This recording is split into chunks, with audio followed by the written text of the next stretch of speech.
Goed, voordat ons by die woord vanmôre uitkom, Wiek soek my nou al vir 3 maande om te kom getuig.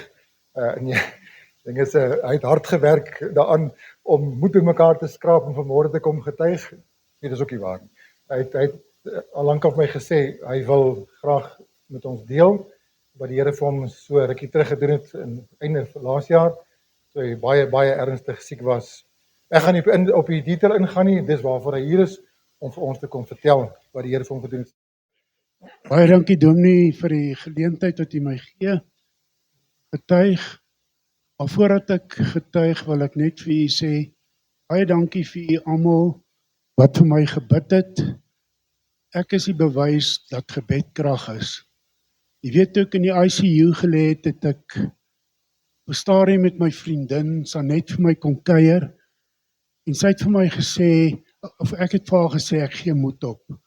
Ek het nie meer krag om aan te gaan nie.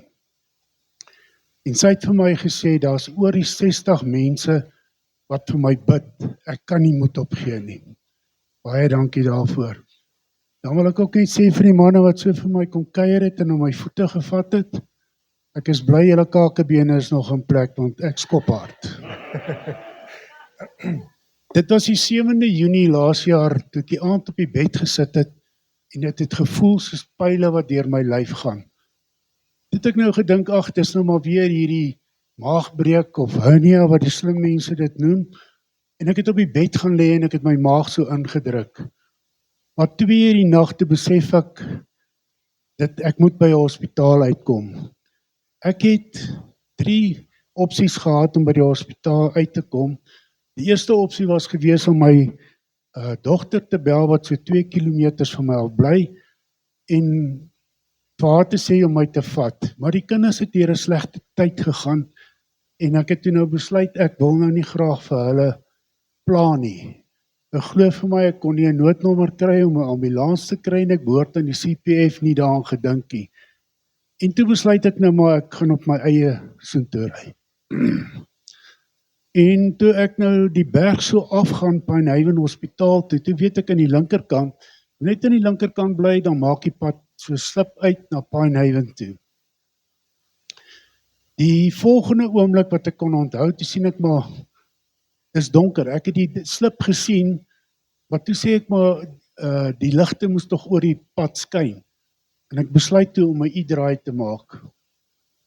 En toe ek die U-draai so maak, toe sien ek op die linkerkant lê die winkelkompleks en op die regterkant lê Pinehaven. Toe besef ek is op die snelweg. En later aan het ek besef ek is in die verkeerde kant op die snelweg gewees, in die aankomende verkeer. So daar die Here al klaar vir my ingetree. So het ek toe na die ongevalle toe gegaan en by die ongevalle het hulle my baie vinnig gehelp, my vitals en goed gekyk en toe stoot hulle my tot so voor die deur en die suster sê vir my, meneer, ons is nou by jou. Die volgende wat ek kan onthou is toe Rowaida so oor my loer en sy huil en sy vra vir my, hoekom het ek haar nie gebel nie? Nou ja, ek het haar nou probeer verduidelik, ek wou nou nie wel nie. So in die ongeval het hulle toe vasgestel dat my darm is verstop en ek moet geopereer word. En ek is toe die volgende dag geopereer en dit het goed gegaan. Dit was blykbaar 'n 5,5 uur operasie gewees, maar dit het baie goed gegaan. Hulle het die stuk darm uitgesny en hulle het van my darms geskraap. En hulle stuur my toe terug, stuur hulle my na die ICU toe. En daar het ek gelê en ek was vir 3-4 dae was ek alright gewees.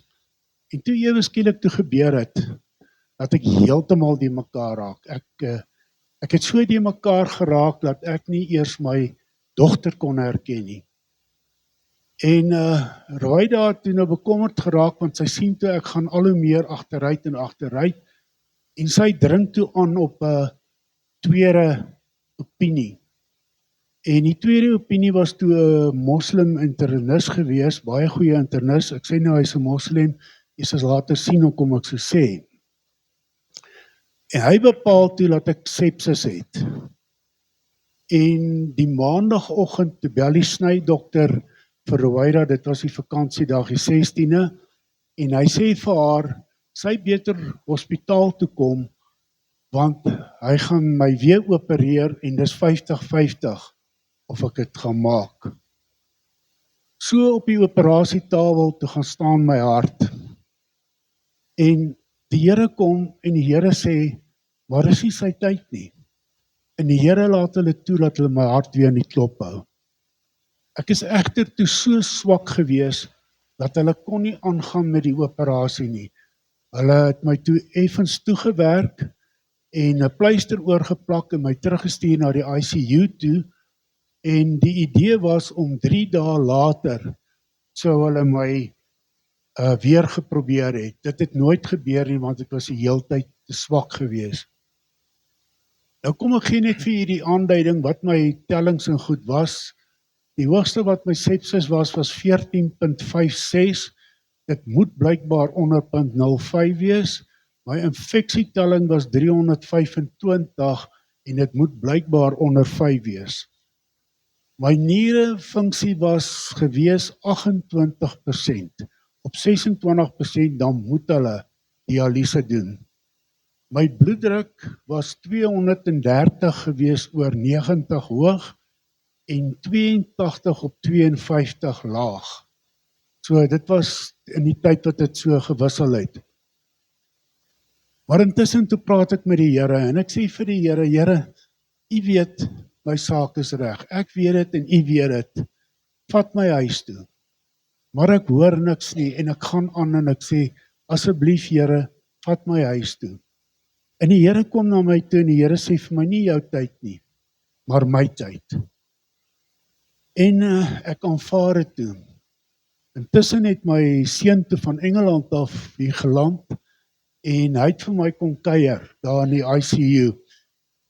En hy sê vir my, hy het vir my later net gesê, pa, toe ek so op jou afkom, toe sien ek net, daar's 'n kleerlingsuster wat jou hart masseer en jy's potblou in die gesig gewees. Toe het my hart vir die tweede keer gaan staan en weer het die Here gesê, dis nie sy tyd nie. En die Here het my hart laat klop. So het toe nou aangegaan en ek het nou maar moeilike tye daar gehad en net om vir julle een ding te vertel wat van die dinge wat gebeur as jy nou deur mekaar raak, is een nag hier so ongeveer 12 uur, toe roep ek my dogter, sodat die verpleegspersoneel besluit het, hulle gaan haar roep, gaan haar bel. En toe sy nou by my aankom, toe vra ek van, hoekom het jy my beeste gesteel? En sy is toe nou reg en sy sê vir my, nee pa, ek sê jou beeste die volgende dag terugbring. En toe slaap ek lekker en die hele ICU is wakker, maar dit wys so skielik. Maar so kom dit toe weer dat ek met die Here praat en ek sê, Here asseblief, ek smeek U, vat my huis toe. Ek het eintlik met die Here geredeneer. Ek het net vir hom gesê, maar hy verstaan nie, hoekom is ek nog hier? Die kinders is baie beter af as ek weg is. Maar so kom die Here die tweede keer na my toe, en die Here sê vir my die tweede keer, nie jou tyd nie, maar my tyd. En toe het ek besef, maar wie is ek om met God te redeneer? En ek het dit toe gelos. Toe het dit gekom, ek was so 21 dae op die respirator gewees, nadat hulle my nou die tweede keer uit die ICU gebring het, maar hulle die respirator so aan en af gehaal om te kyk of ek asemhaal en dan val dit plat en dan sit hulle my weer terug op die respirator. En toe 21 dae, man of meer 21 dae, toe gaan hulle na die kinders toe sê hulle, medies het ons nou alles gedoen wat ons kon doen vir jou pa. Julle moet nou 'n besluit maak, gaan jy jou pa op 'n masjiene hou of gaan julle laat ons die masjiene afhaal, laat hy sterwe. En toe sê die Dwayne wat nou die proxy was, hy het nie daarvan geweet dat ek gesê het, ek wil nie op masjiene lewe nie. my dogter en die kleinkinders het almal geweet, maar hy het nie. Toe sê hy, nee, hy gaan dit nie sommer nou net so vat nie. En hy wil meer opinies kry. Toe het hy gegaan en hy het tot 'n dokter van Flora Kliniek af gekry om te kom kyk en hom betaal om te kom kyk na my. En hy het gesê, gee my net 1% kans dat my pa kan lewe, dan teken ek nie hierdie vorms om hom af te haal van die respirators af nie. Hy het ook die inligting wat hy gehad het aan sy buurman oor see gestuur, wat 'n mediese dokter is, en 7 dokters het toe gesê, as hulle hierdie masjiene vir my afhaal, dan is ek dood. Ek sal dit nie maak nie, daar is geen manier nie. En Dwayne het toe nou geteken om dat hulle die masjiene kan afhaal, en toe het hulle vir die kinders gesê, okay, julle kan nou uitgaan. Ons gaan nou die masjiene van jou pa afhaal, wag nou in die wagkamer. Dwayne kon nie in die wagkamer wag nie, want hy het my later sê, pa, dit het vir my gevoel of ek jou doodvonnis geteken het. Hy het huis toe gegaan. Maar toe hulle die masjiene vir my afhaal, toe kom die Here en die Here sê, maar is nie sy tyd nie. En die Here blaas suurstof in my longe in, en ek haal op my eie asem. 3 ure later, toe sit ek regop en ek drink tee. Ja, dit is so groot God wat ons het. En dit het toe nou maar nog, ek het maar nog die mekaar en so aan geraak, en toe het ek nou verbeter, en ek het fisio en goed gekry, en toe kom hulle en hulle sê vir my, hulle gaan my nou oorplaas na 'n gewone saal toe. En die dag lê ek so op my rug, en ek wag nou dat hulle my kom oorplaas, en die volgende oomblik toe kom die internis en hy kyk so oor my, en hy sê vir my, you know, Mr. Victor, you're not supposed to be here.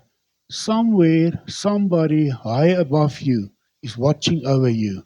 En hy draai om en hy loop, en ek wil vir hom sê, dis Jesus, maar ek kon dit nie uitkry nie. En die tye agterna sit maar net gewoonweg, ek is na die gewone saal toe, en toe na 'n step down toe, en so aan. Nou in die tye wat ek nou met hierdie, ek kry nou by hom gaan, ja, vir die nasorg wees, het hy vir my een keer gesê, het ek vir hom een keer gesê, baie dankie vir sy tyd wat hy nou vir my gegee het, en so aan. Hy sê, don't thank me, thank God. En die ander keer, nou laas, dit is in hierdie maand gewees, wat ek hom gesien het, toe sê hy vir my, hy 10 jaar by die gewone, by die hospitale gewerk, staatshospitale gewerk, en hy werk nou 10 jaar hier in Pinehaven. En in hierdie 10 jaar, nou vermoed ek, is dit iets met sepsis te doen, is ek die eerste pasiënt wat dit gemaak het. Die res het almal gesterwe. Nou ons het mekaar so gekyk en hy weet, ek wou vir hom gesê, dis my Here daai. In elk geval, die laaste wat ek vir julle wil sê is, dat een mens sal, die tweede laaste, die dag toe ek nou by die huis kom, en my seun moet nou terugvlieg Engeland toe maak ons nou so 'n brandskema sê, en ek bid toe en ek sê vir die Here, dankie vir die tyd wat jy ons familie deurgehelp het. En toe ek klaar gebid het, toe sê my seun vir 'n ding, en hy sê, as 'n mens dit wat met ons gebeur het hoor, en jy glo nog nie, sal jy nooit glo nie. So het hy toe nou teruggegaan. Die laaste wat ek vir u wil sê is, jy weet, as jy nou kyk, ek was van Junie maand af tot Desember maand, was ek eintlik maar bedlend gewees. En as ek nou moet terugkyk, gewone mense sal sê 2025 was 'n baie slegte jaar gewees. Ek sê dit nie, want in 2025 het ek baie nader aan die Here beweeg. Baie dankie vir u tyd, hoor.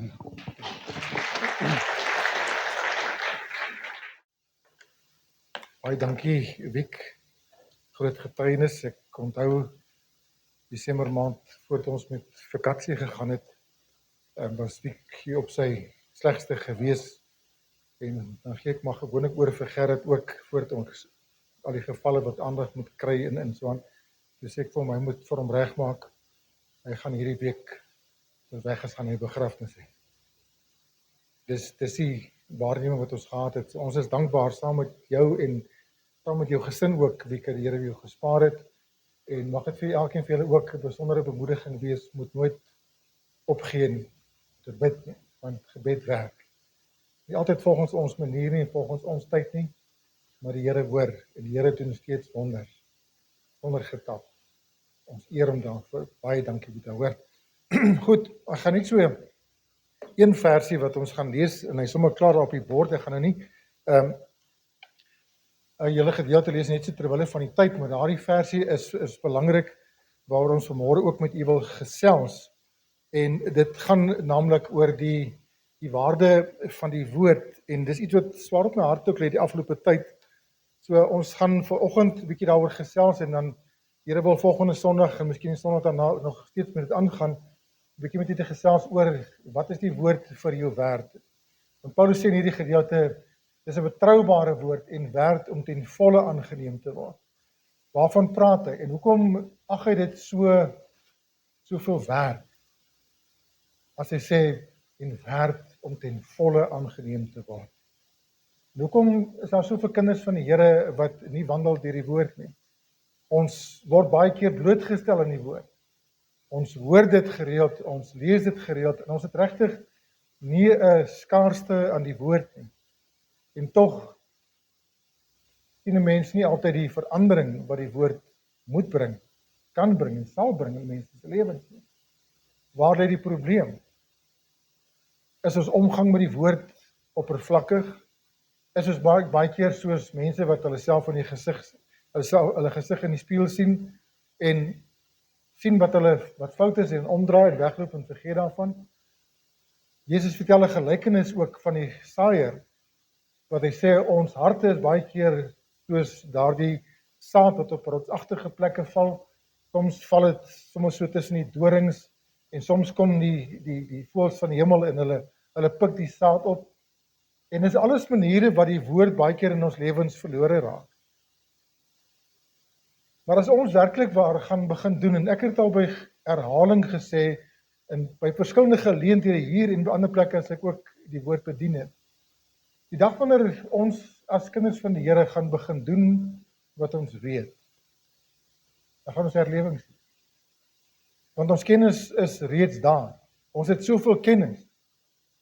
Maar die gaping tussen ons kennis en ons gehoorsaamheid, in plaas van dat dit vernou, verbreed het. Dat ons raak al hoe verder agter.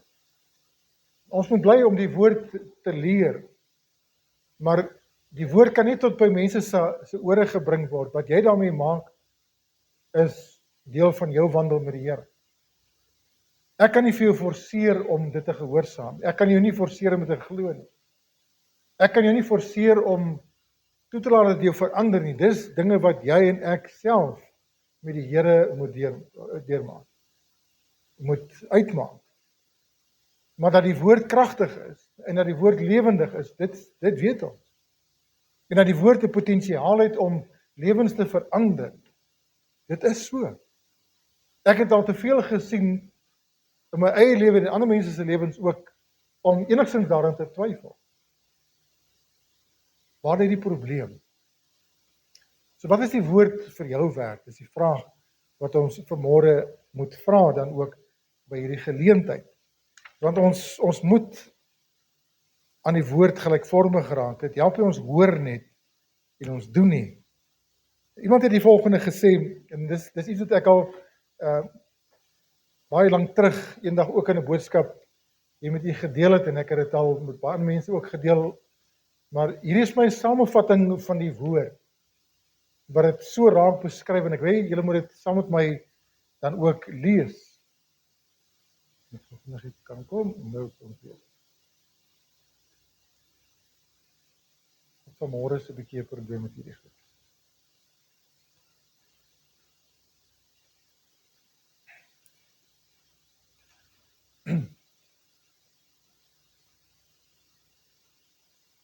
Okay, dankie. The authority of Scripture in proclamation, this book contains the mind of God, the state of man, the way of salvation, the doom of sinners, and the happiness of believers. Its doctrine is holy, its precepts are binding, its histories are true, and its decisions are immutable. Read it to the wise, believe it to be saved, and practice it to be holy. It contains light to direct you, food to support you, and comfort to cheer you. It's the traveler's map, the pilgrim's staff, the pilot's compass, the soldier's sword, and the Christian's charter. Here heaven is opened, and the gates of hell disclosed. Christ is its grand subject, our good its design, and the glory of God its end. It should fill the memory, rule the heart, and guide the feet. Read it slowly, frequently, and prayerfully. It's a mine of wealth, health to the soul, and a river of pleasure. It is given to you here in this life. It will be opened at the judgment and is established forever. It involves the highest responsibility, will reward the greatest labor, and condemn all who trifle with its content. Dis 'n geweldige, goeie en kragtige samevatting van die woord van die Here. En wat ons nog die voorreg het om in ons midde te kan hê. Wat vir ons kan voed, wat vir ons op die pad saam met die Here kan bring, en op daardie pad kan hou, en uiteindelik veilig kan besorg in die teenwoordigheid van die Here. En tog verwaarloos ons. Tog aan ons ligtelik met dit op. Tog neem ons dit nie altyd ernstig op.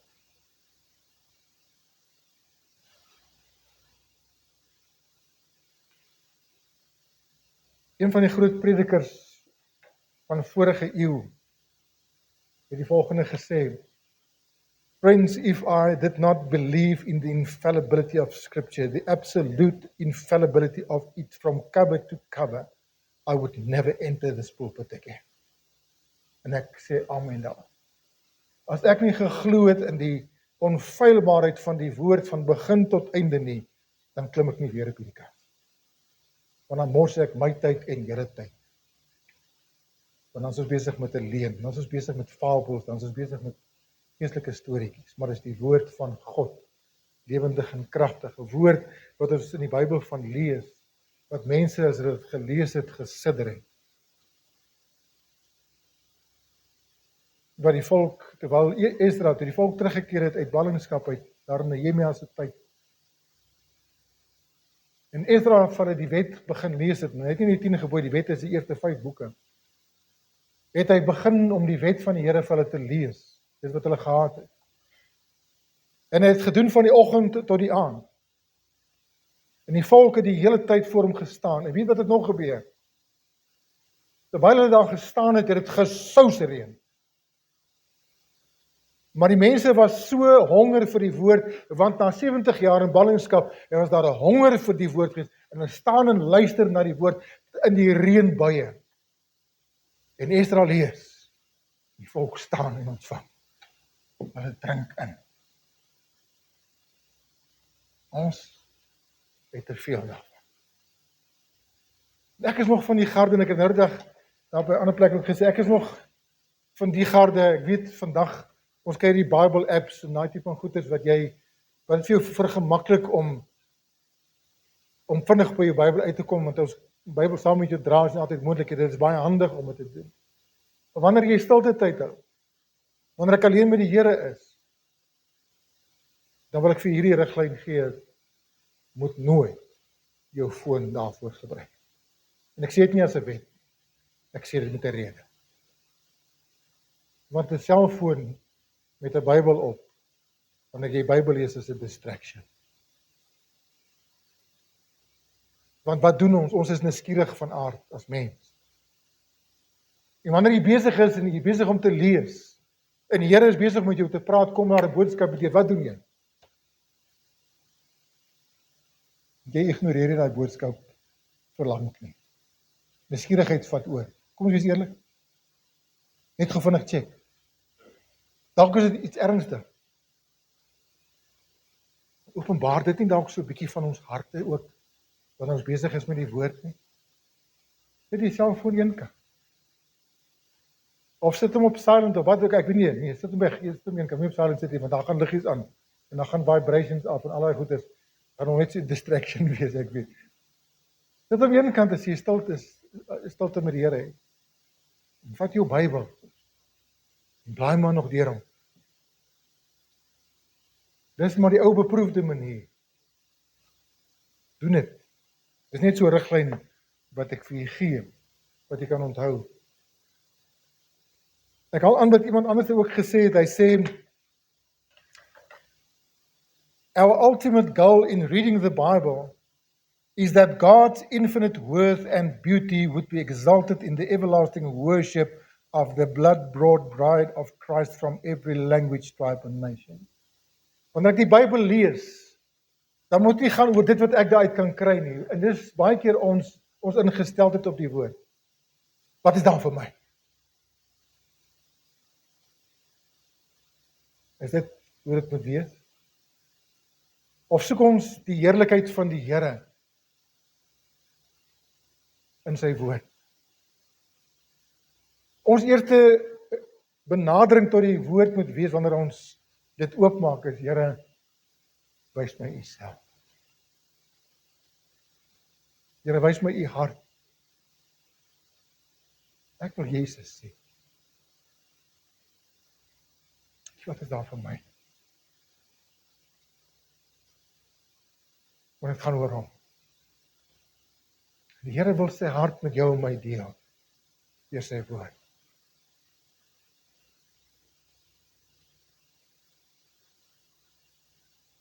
I have never met a mature, fruitful, strong, spiritually discerning Christian who is not full of Scripture, devoted to regular meditation on Scripture, and given to storing it in the heart through Bible memorization. I've never met a mature, fruitful, strong, spiritually discerning Christian who is not full of Scripture. Christians read the Bible because in the middle of our loud, ordinary, sometimes tear-stained lives, God keeps meeting us there to replace the lies we believe about ourselves with His voice, His grace, and the kind of truth that slowly heals and reshapes our souls. Die Here wil deur die woord ons gedagtes vervang, verander. Want ons sit met baie van hierdie vooropgestelde idees oor mense en oor God se wil en oor God se karakter en hoe die lewe werk. En ons dink dit is die waarheid en ons sit met persepsies. En ek het al met u gepraat oor dinge soos persepsies. Persepsies, of 'n ander woord vir persepsies is afleidings.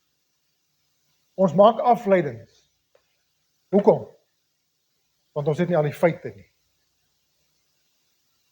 Ons sit baie keer met karige mate van feite. Of dit oor iemand is, of oor iemand se situasie is, en of dit oor God is, en of dit oor sy wil is, en of dit nou oor die Bybel is, of wat ook al is. Ons sit met baie keer met 'n minimum feite. En is nie genoeg nie, en want die res van onsself in. Sodat ek afleidings maak, sodat ek self dink. Dit het ek ook al vir gesê, moenie alles glo wat jy dink nie. Want ons gedagtes is baie keer ons grootste vyand. Hierdie word nie net beskryf as 'n battlefield of the mind nie. Battlefield.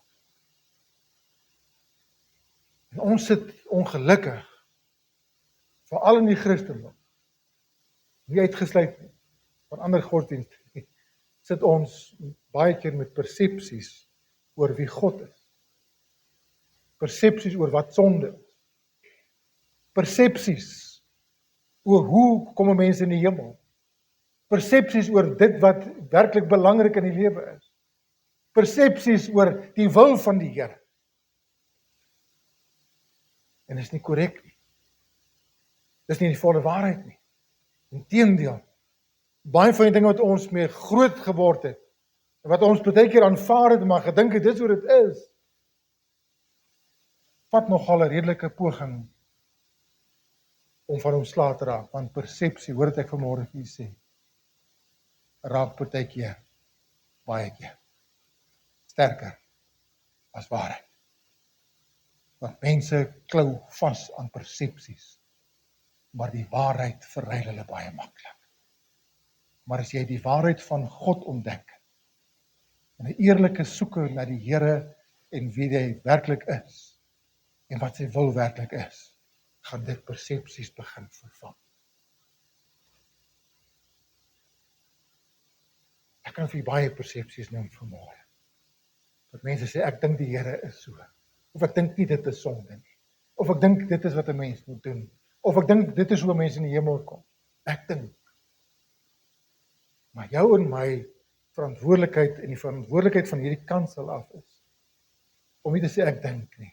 Ek kan my opinie gee. Maar is een iets wat ek met vrymoedigheid vanmôre kan sê. Ek sal hierdie kansel nie gebruik vir stories. Stories sal iets illustreer en help om iets oor te dra. Maar die boodskappe wat ek vir u gebring het oor jare, het nie tekort aan die woord gehad. Maar waar is die vraag? Dis die vraag wat ons moet vra.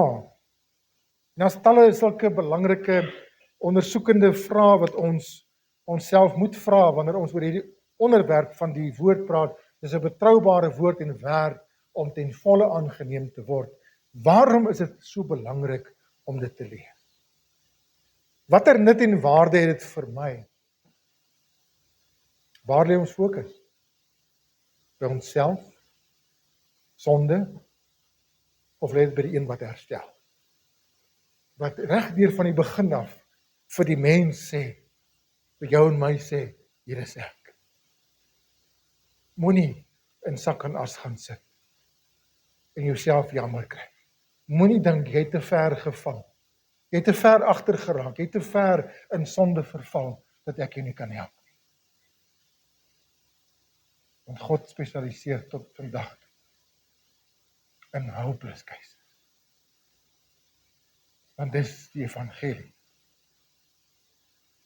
Om hopeless cases hoop te gee.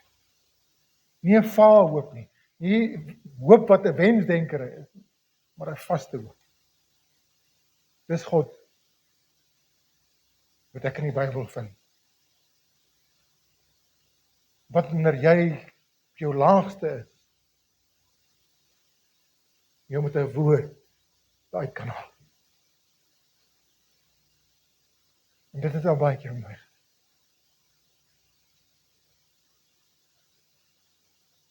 Want ek gedink het, ek is nie goed genoeg nie. Here, ek stel u te leer. Het hy nie vir my gesê, dit wat jy dink, dis reg. Ek stem daarmee saam. Daar is die hoop vir jou. Ek het dit nie een keer by hom gehoor nie. Inteendeel. Ek het my elke keer opgetel. En hy sal weer doen. Want het gaan weer gebeur.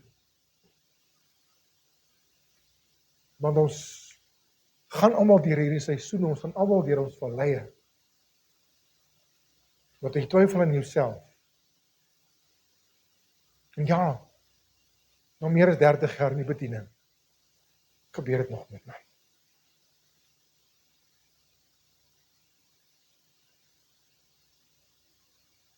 Waarom lees mense dit nie, selfs kinders van God? Van die redes wat 'n mens seker kan hier inbring is, mense sê partykeer maar die woord is vervelig. Ken al die stories. Wie van julle ken al die stories in die Bybel?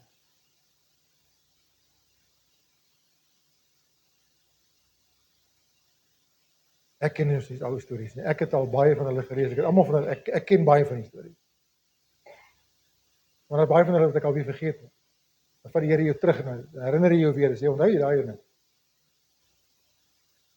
En dan leer jy weer iets daaruit. Mense sê ek verstaan dit nie. Sommige mense is dit die Bybel is te hoog. Mense sê dis nie meer van toepassing nie. Uitgedien. Ons leef in 'n moderne eeu waar daar nie plek is vir die Bybel nie. Ons het verlig geword. Interessant, daardie woordspeling. Ons het verlig geword. Ons het eintlik verduisterd in ons gemoed geraak. Wat mense moet sê, ons het nie verlig geraak nie, want verlig beteken eintlik ek doen beter. Ek verstaan beter. En ek leef beter. Mense sê dis nie meer van toepassing nie. Dis te hard en te moeilik. As jy met die Bybel op die verkeerde manier omgaan, dan gaan jy, as jy die Bybel oopmaak, gaan jy oordeel kry. Dit is interessant hoe dit werk as jy met die Bybel op daardie lekraakte manier omgaan en jy slaan sommer net oop en jy besluit ek gaan vanmôre hier lees. Waar eindig jy gewoonlik? Sê gou vir my. Waar eindig jy gewoonlik? As jy die Bybel net so vinnig oopslaan. Waar is dit môre?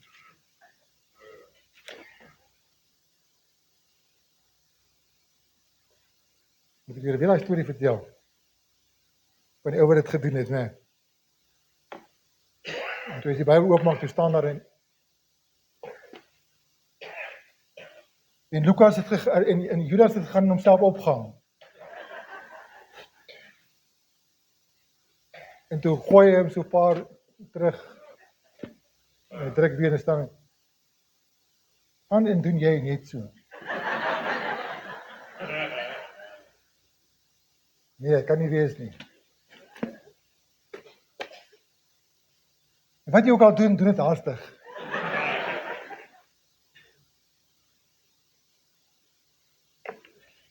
Die feit van die saak is dat wanneer ons met die Bybel op daardie manier omgaan, ons pinpoint sommer so plekke waar ons wil lees het, ons gooi hom hierdie kant en daai kant toe. Okay, ek weet nie waarom te lees ek lees net sommer hierso.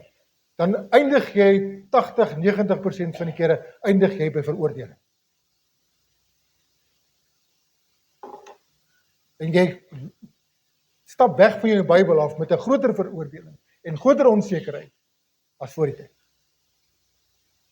So hoe moet ons die Bybel lees? Ons is besig om bietjie te gesels hierdie jaar oor disippelskap. Hoe gaan ons met die woord om? Ek wil julle leer bietjie om die Bybel beter te lees. Hoe om reg te lees. Hoe om stelselmatig te lees, planmatig te lees. Want anders te gaan ons probleme hê. Mense sê maar die Bybel werk nie vir my nie. Dis nie waar nie. Jy laat nie toe dat hy vir jou werk nie. Ek is nie meer lus nie. Ek het tyd verloor. En daar's 'n rede daarvoor. Mense sê ek het nie tyd nie. Hoekom nie? Wat is die punt? Vra mense, ek het dit nie nodig nie. Wat 'n waarde het dit vir my? 'n Waarde wat jy nog nie ontdek het nie. En wat jy met so 'n gesindheid ook nooit sal ontdek. Solank jy in daai gesindheid bly. Maar Paulus sê, dis 'n betroubare woord en werd om ten volle aangeneem te word. Dat Christus in hierdie wêreld gekom het om sondaars te red, waarvan om wie ek die vernaamste. Dis waar Paulus gedraai.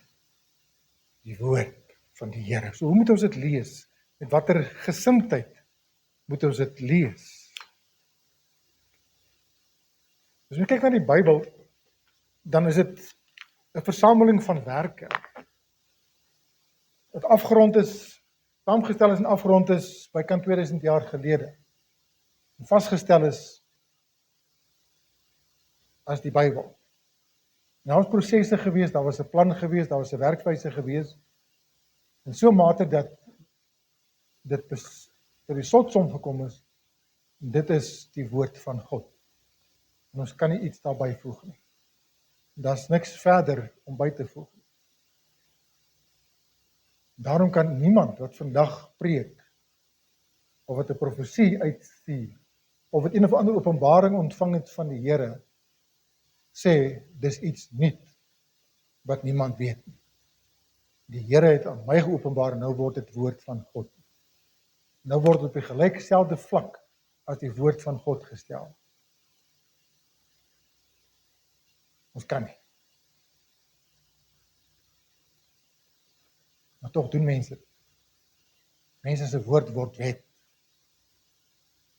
En as kerke, wat mense in gevangenskap hou, met hulle openbarings, wat bygevoeg word by die woord van God. Onder andere, ek kan verwys met groot vrymoedigheid, ek is nie bang om dit te doen. Onder andere die 7-dagse Advente, openbaringe,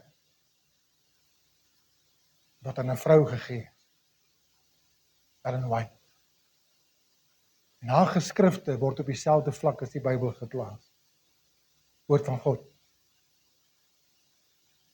Kan nie. Ek kan vir jou met elke sekte, elke dwaling, elke kultus, wat jy ook al wil noem, kan jy teruggaan na hierdie werkwyse. Dat mense se woord wet geword. Die woord van die Here maak jou vry. Die woord van mense neem jou gevange. Dis die verskil. Jy word slawe van mense. Deur die woord van God word ek kind. Diensknegt van die Here. Groot verskil. Die een is gedwonge. Die mense word die ander een is vrywillig. En liefde is die motivering. Die ander een is vrees die motivering. En mense word in gevangenskap gehou deur vrees. Want is die werkswyse van die vyand.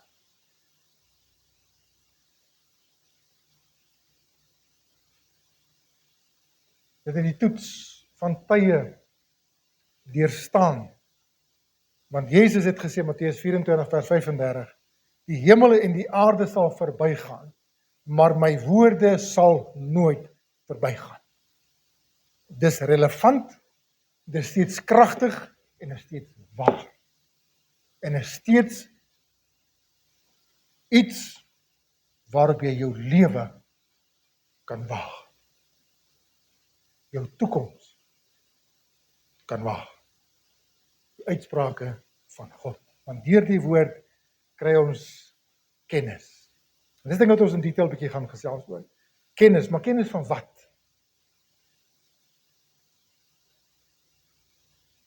Ons kry openbaring. En nou praat ek nie van die boek Openbaring. Maar ons kry in die Bybel kry ons openbarings.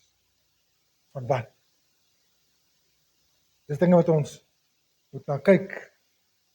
Daar kom deur die woord kom maar oortuiging.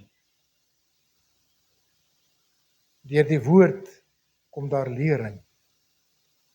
Deur die woord kom daar geloof. En ek wil iets sê wat ek hoop dit val op ontvanklike harte. Enige iets wat jy as geloof beskou en is nie gegrond, gebaseer op die woord van God nie, is make believe.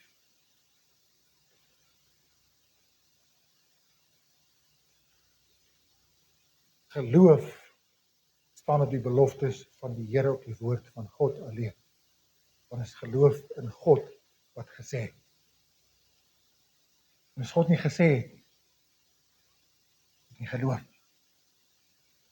Make believe. Maar geloof is nie al nie. Deur die woord kry ons hoop. Ons kry sekerheid van ons saligheid. Dis onder andere 'n paar dinge wat ons moet gesels. Die 39 boeke, en ek gaan hierby moet afsluit, ons kom hier volgende week by punt nommer 1. Ek het net inleidend gesels vanmôre, maar dit is belangrik dat ons met 'n sterk inleiding moet begin. Die 39 boeke van die Ou Testament sluit God se beloftes en handelinge met die volk Israel in.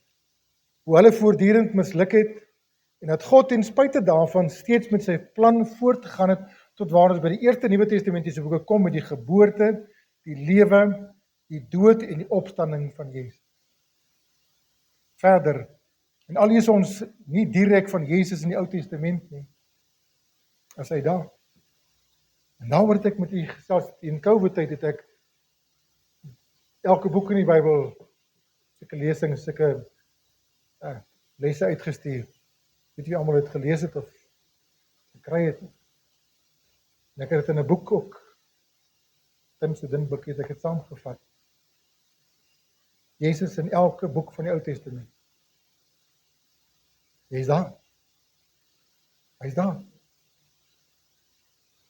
Ons sien hom net nie raak nie, want ons soek, wat is daar vir my? Hy wil ons homself wys. Hier is ek. Kyk na my. Want as jy my gesien het jy die lewe gesien. As jy my gesien het jy heerlikheid gesien. As jy my gesien het, daar vir jou hoop. Daar vir jou uitkoms, daar vir jou hulp. As jy my gevind het, as jy my gesien het jy die lewe gevind. Dis wat die woord sê. Al lees ons nie direk van Jesus in die Ou Testament, is hy daar. Verder beskryf die Nuwe Testament hoe die Christendom gegroei en uitgebrei het oor die wêreld. Van begin tot einde handel dit oor God se verlossingsplan om die gebroke en vervalle mens te herstel tot 'n verhouding met hom. En tot watter uiterstes God gegaan het om dit te doen. Dis nie 'n geheim in die Bybel. Daar. Geen boek in die geskiedenis het die wêreld al so geskit en soveel impak gehad as die Bybel. Terselfdertyd geen boek in die geskiedenis wat al soveel aanslae beleef en oorleef het. Want is die woord van God. Dit is steeds daar. Dit word op soveel maniere verdag gemaak. Tot vandag toe, nog soveel te meer. Dit word gekritiseer. Dit word veroordeel, dit word verwerp, dit word verag. Mense wil dit op dieselfde vlak as ander geskrifte plaas. En of dit nou die geskrifte van die Hindoes, of die Koran van die Moslems is, en of dit nou Christian Science is, en of dit nou die Mormone se Bybel is, of die Jehova Getuies se Bybel is. Hierdie ene uniek. Hy's anders, totaal anders. En hy werk. Hierdie woorde is die woorde van God. Dis op 'n ander vlak. Kan ek die jong mense se uitdrukking gebruik? Hierdie is next level. Dis 'n ander vlak. Die woorde wat ek tot julle spreek, sê Jesus, is gees en is lewe. Geen ander boek kan op dit aanspraak maak. Dis 'n betroubare woord. Waar om ten volle aangeneem te word. En wat ek volgende week met u wil deel, is die Here wil. Die eerste plek, dis betroubaar wat hy sê omtrent God. En dan moet ons praat oor, dit is betroubaar oor wat hy sê oor my en jou. Wat betroubaar wat hy sê oor die lewe, dit is betroubaar wat hy sê oor sonde. Dit is betroubaar wat hy sê oor die hemel, dit is betroubaar wat hy sê oor God se verlossingsplan. Dit is betroubaar in elke opsig. En werd om ten volle aangeneem. Die vraag wat ek in ons midde los vanmôre, het jy al die woord van die Here ten volle aangeneem? So maak dat dit jou lewe verander. Nie klaar verander het. Ek sê dit in die teenwoordige tyd. So mate dat dit besig is om jou lewe te verander. Ons speel ons. En hierdie kan 'n gevaarlike speletjie wees. Want ons speel nie met die woord van God. Mag dieselfde erns in elkeen van ons harte wees, wanneer ons die woord kan lees. Wanneer ons Bybels gaan optel om te lees. Die gesindheid van vrees, van bangheid en van eerbied. Here, ek staan eintlik op heilige grond. Want as eintlik geen verskil. Die Here in die Ou Testament, toe daar nog nie 'n woord was nie, met mense gepraat het. En het aan mense verskyn, het sy deur 'n engel of self, of deur 'n profeet. En wanneer hulle gesê het, so sê die Here, ek is die Here wat met jou praat. Wat het mense gedoen? Het gebuig. Daar was eerbied. Die Here praat nie meer op daardie manier met ons nie, want Hebreërs 1:1 sê, nadat God baie keer en op baie maniere in die ou tyd met die mense gepraat het deur die profete, het hy in hierdie laaste dae tot ons gespreek deur sy Seun. Hier is openbaring van sy Seun. Dieselfde gesindheid behoort by my en jou te wees. Spreek Here, u diensknegt, u diensmaagd luister. Kom ons dink daar.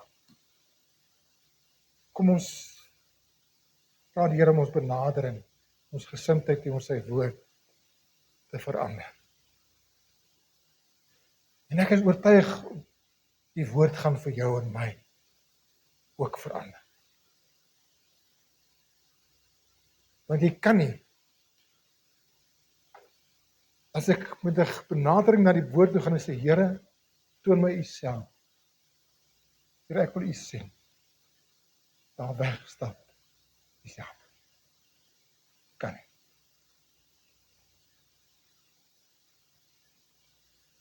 Dis 'n betroubare woord.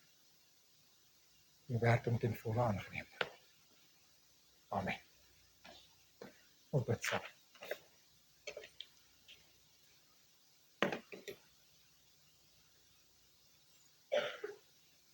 Here, as ons vanmôre voor u kom buig in antwoord op die woord vanmôre, dan het ons baie om oor te dink, te gaan besin en te gaan moet regstel. Here, ons benadering tot u woord is baie keer, en ek wil dit nie sag kan stel, dit is skandalig. Dit is hartseer. En ons verwyd en veroordeel niemand nie, want Here, ons doen dit almal. In 'n ander stadium is ons onverskillig. Here, ons moet verander, sodat u woord in ons lewens en deur ons lewens kan werk. Want die woord is tydloos. Die woord is steeds lewend en kragtig, skerper as enige tweesnydende swaard. Dit kan steeds deurdring tot ons diepste wese en onderskeid maak tussen dit wat tel en dit wat nie tel. Dit wat saak maak, sin maak en dit wat nie. Here, ons het u Heilige Gees nodig, die Gees van die waarheid, om vir ons te lei in u waarheid. En in ons lewens te kom werk, in ons gemeente te werk ook, dat die woord sy regmatige plek weer in ons lewens kan vind, kan hê, kan uitoefen. Here, ons kom buig voor u, want ons het u vergifnis in hierdie saak ook nodig. Dankie dat hierdie woord ook die sekerheid van vergifnis bevat. En dat ons kan wegstap vanmôre met die wete ek is vergewe, maar met die gesindheid, met die vir daardie vrou gesê het, gaan heen, gaan lewe nou anders. Ek veroordeel jou. Dankie Here, vir wie u is. Ons aanbid u in Jesus se naam. Amen.